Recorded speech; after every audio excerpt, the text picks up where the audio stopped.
Can we discuss the masculine and feminine principles in nature and in a person, if at all there are such things?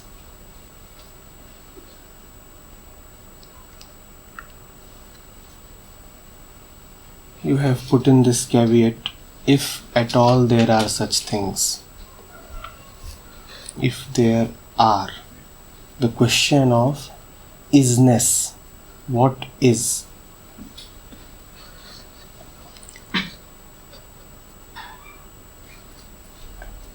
What is non-dual. And what you call as masculine and feminine is surely two ends of duality. Now, these two ends of duality can obviously not be discussed in terms of isness, because what is non-dual is not. What is dualistic is not. What is dualistic is not. Then why do we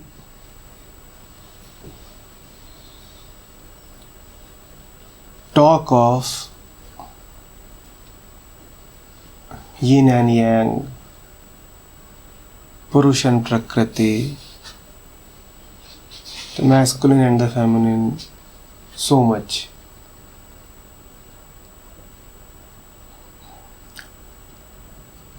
We talk about them because our mind is obsessed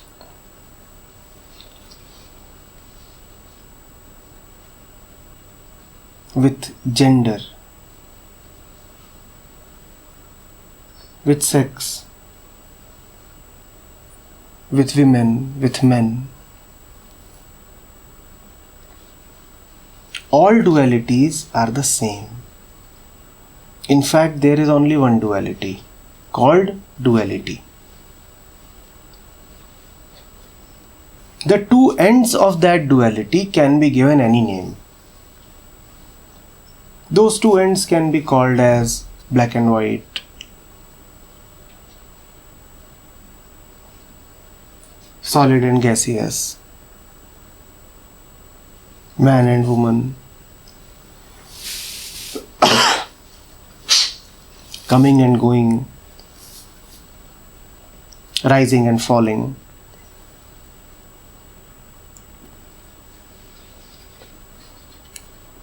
But essentially there is just duality.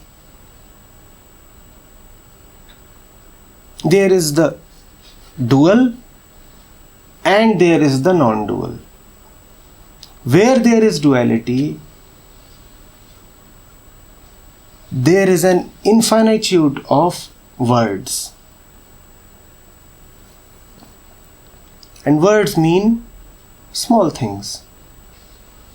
Where there is non-duality, there is just infinitude. Both are infinite.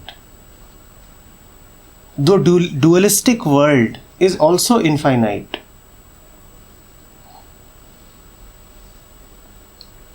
But it is infinite in its smallness. It is infinite in its littleness, in its fragmentation.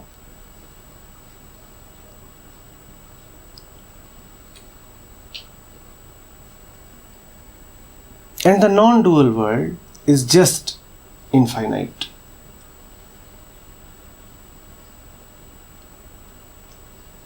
So there is hardly any need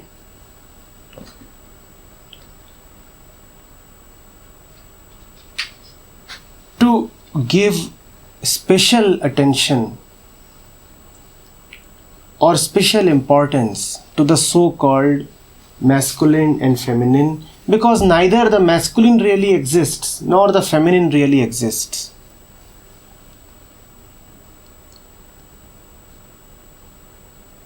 Pay attention to that.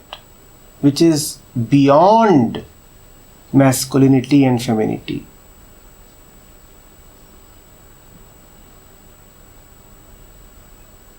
Otherwise, it is very easy to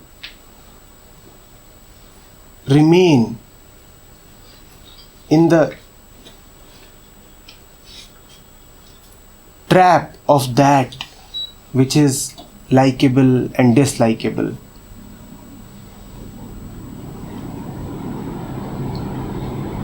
Very easy.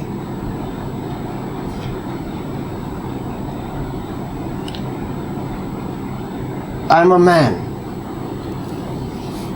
so it pleases me to do a deep research on the feminine aspect of mind, and I make that the basis of my sadhana without ever realizing that why am I looking at the one duality only in terms of gender? Why? Why is there a need to divide the world on this basis alone? Why couldn't it have been another basis? And if I continue to divide the world on this basis, it only strengthens the basis, and that basis is my deep tendency and my deep suffering.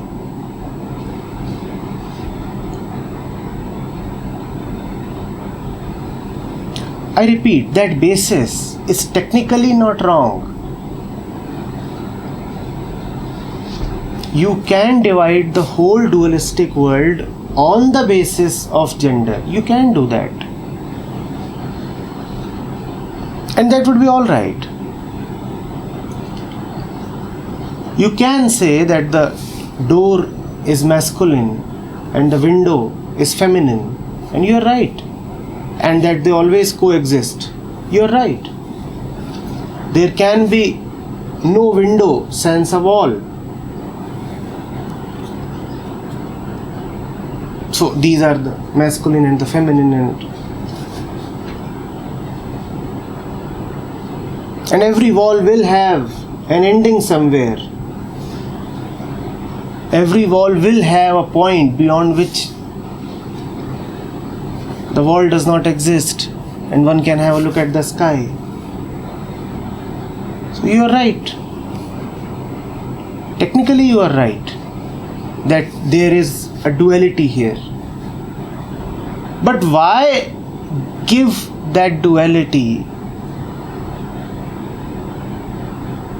the name of man and woman? Why not some other name? Because we give those names according to our own inclinations and preferences. If we continue to give those names, then our inclinations are strengthened, reinforced. One has to watch out against these things. Getting it? And that applies to all pairs of duality. Everybody has his favorites.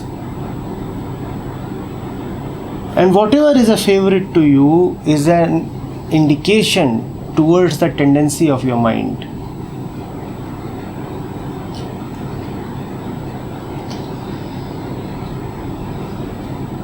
So let duality be just duality. Just know that this is dualistic.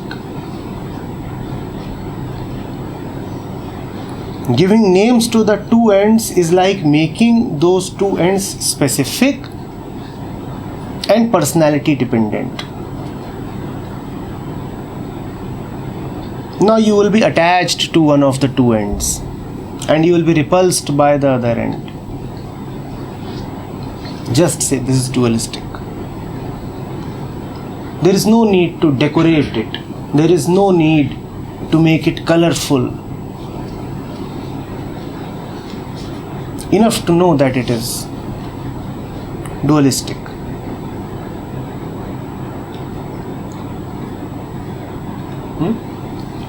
Anything on this?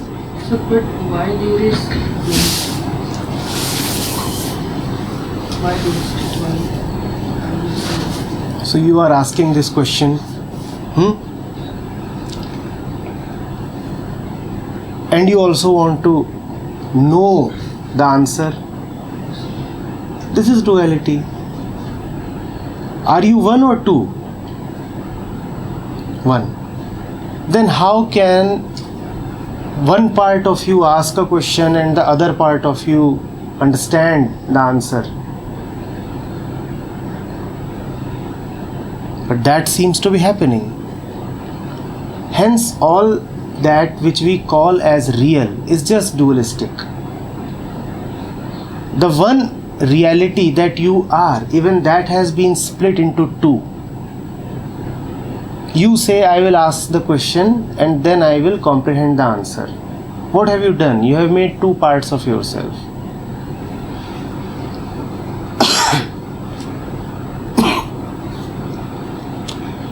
Don't you say, I want to know myself. Now, I and myself, what have you done? I and myself, as if you are two. I want to know myself. Had you been one, how would that one know itself? All knowledge is dualistic. And because you live in knowledge, hence all you know is duality. That's why if I answer this question, it won't help. It would just be knowledge, more knowledge. Knowledge means a subject and an object. That is duality.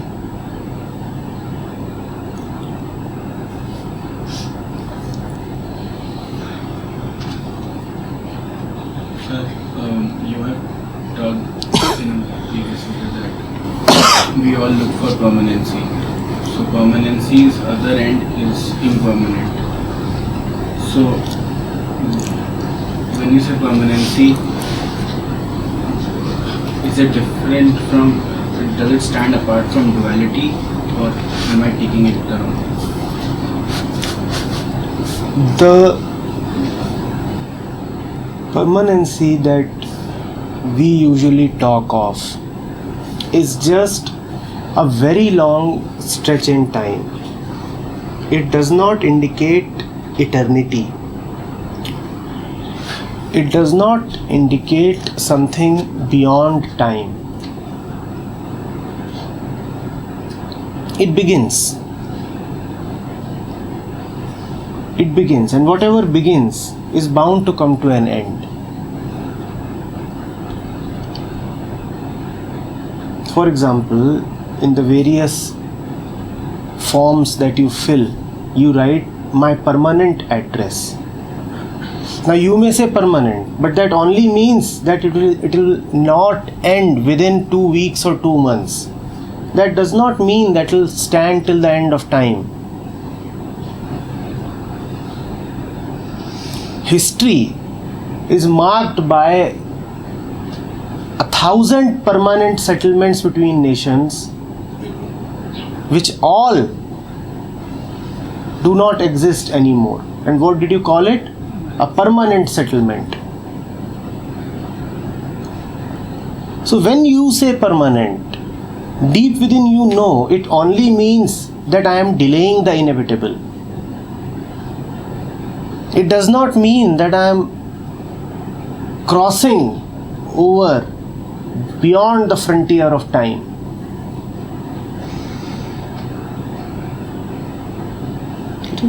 Eternity is something different. Timelessness is something even more different. Search for permanence, in the way we search for permanence, is an invitation to more frustration, because you will not get it. In the world where you are looking for permanence, you will only find impermanence. Everything is temporal.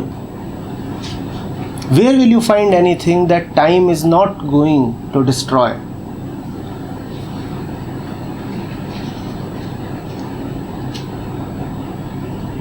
So yes, you are right. Man's search for permanence arises from his deep anguish at impermanence.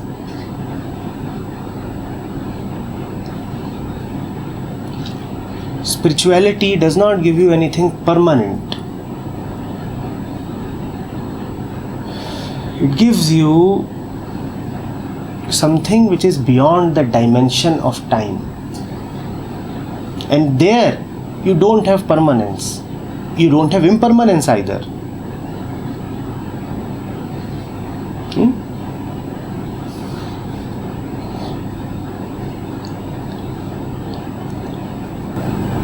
Sir, you just said eternity is different, timelessness is even more different. How do we understand these two as time? When you say eternity, it is still in the domain of time. It is an indication towards time that never ends. So it is just a metaphor. But you are still talking of time. You are still talking of past and future. Timelessness is a beyondness.